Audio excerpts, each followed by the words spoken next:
Morning students, dear students. कल हम लोगों ने मानक मात्रक के बारे में जाना था।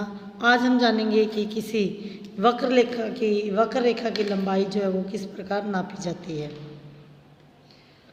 किसी भी वक्र रेखा की लंबाई नापने के लिए हम मीटर पैमाने का प्रयोग नहीं कर सकते। वक्र रेखा की लंबाई नापने के लिए हम धागे या फीते का उपयोग करते हैं। देखिए, वक्र रेखा के एक सिरे पर से हम नापना शुरू करेंगे और इस प्रकार हाथ से नापते हुए हम दूसरे सिरे तक उसको नाप लेंगे और फिर उस फीते को या धागे को हम सीधा करके उसकी लंबाई देखेंगे और वही उस वक्र रेखा की लंबाई होगी। उसके बाद हमारा नेक्स्ट टॉपिक है हमारे चारों ओर गतिशील वस्तुएं।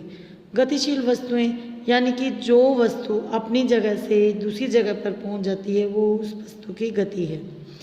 गति जो है वो कई प्रकार की होती है। सबसे पहले हम देखते हैं कि इस तरह से यातायात चल रहे हैं या सैनिक चल रहे हैं या किसी और चीज़ की गति हम अगर ध्यान दें तो हमें पता चलेगा कि ये वस्तुएं जो है वो सीधी रेखा में चल रही है। जो भी वस्तुएं सीधी रेखा में गति करती हैं वो गति सरल रेखीय गति कहलाती है। सीधी रेखा में गति करना या गमन करना या किसी वस्तु का सीधी रेखा में जाना सरल रेखीय गति कहलाता है। उसके बाद दूसरी गति हमारी जो है वो है वर्तुल गति। वर्तुल गति होती है, मान लीजिए एक पंखा है, पंखे को जब हम चलाएंगे तो पंखे की जो पंखुड़ियां हैं वो गति करती हैं। इसी तरह दिशा सूचक गति करता है।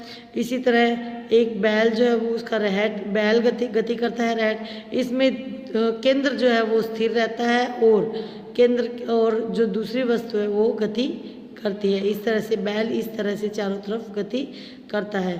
पंखा इसमें केंद्र स्थिर रहता है, अब ये अपनी जगह से नहीं जाता है लेकिन ये पंखुड़ियाँ चारों ओर गति करती है। अगर ध्यान से देखा जाए तो ये अपने चारों तरफ एक इस तरह का गति पथ बना लेते हैं जो कि वृत्त के आकार का होता है। इस प्रकार के वृत्त के आकार में गति जो की जाती है उसे वर्तुल गति कहते हैं।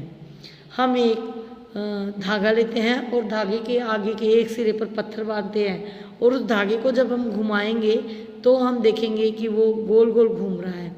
इस तरह से ये जो गति है तेजी से अगर हम घुमाएंगे तो वो गोल घूमेगा और इस तरह एक परिपथ बनाएगा, गोल वृत्ताकार परिपथ बनाएगा। इस वृत्ताकार परिपथ पर जो गति की जाती है उसे वर्तुल गति कहते हैं।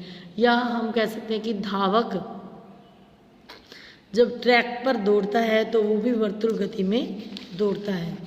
उसके बाद हमारा नेक्स्ट टॉपिक जो है वो देखिए वो है आवर्ती गति। हम एक धागा लेते हैं, धागे के एक सिरे पर हम पत्थर का एक टुकड़ा बांधते हैं और उसको स्वतंत्र रूप से लटका देते हैं।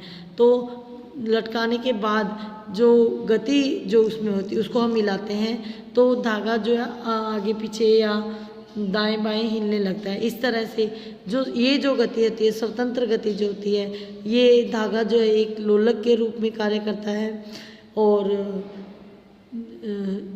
ये जो गति होती है ये गति आवर्ती गति कहलाती है। इसको आवर्ती गति को हम इस प्रकार समझ सकते हैं कि जब हम सिलाई मशीन चलाते हैं तो सिलाई मशीन का जो चक्र हम घुमाते हैं वो वर्तुल गति में घूमता है। तो चक्र जिस गति में घूमता है उसे वर्तुल गति कहते हैं और दूसरी तरफ सुई जो है मशीन की सुई जो है वो भी गति करती है। सुई ऊपर नीचे गति करती है तो वो एक निश्चित समय के बाद ऊपर नीचे गति करती है। एक निश्चित समय के बाद जो गति होती है वो आवर्ती गति कहलाती है। जिस प्रकार की एक झूला जो है झूला आगे पीछे गति करता है लेकिन वो एक निश्चित दूरी पर जाकर वापस उसी दिशा में गति करता है। इस प्रकार बार बार जो गति होती है या बार बार दोहराई जाने वाली जो गति होती है वो आवर्ती गति कहलाती है। इस प्रकार हम कह सकते हैं कि समय के साथ साथ स्थिति में जो परिवर्तन आता है उसे गति कहते हैं।